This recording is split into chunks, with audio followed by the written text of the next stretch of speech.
Assalamualaikum, saya Aliah bin Zakaria, wakil daripada Kapal Amir.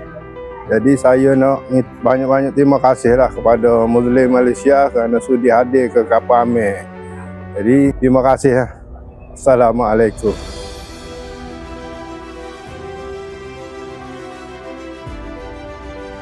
Kita punya kotak infak belakang ni 100% adalah derma dan sumbangan daripada seluruh rakyat Malaysia lah.